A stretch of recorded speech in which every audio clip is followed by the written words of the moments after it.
মুমিনরা বিপদে ভয় পায় না, তারা হতাশ হয় না, সুবহানাল্লাহ, তারা নিরাশ হয় না।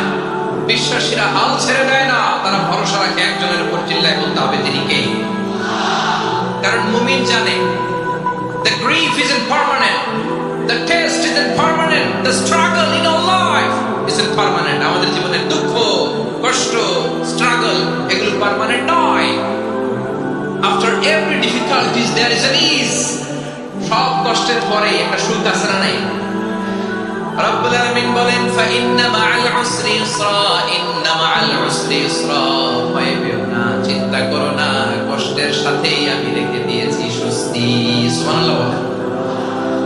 মুমিন জীবনে বিপদ যত বেশি, কষ্ট যত বেশি, তার সামনে সফলতা তার চেয়েও বেশি, ঠিক কিনা বলেন?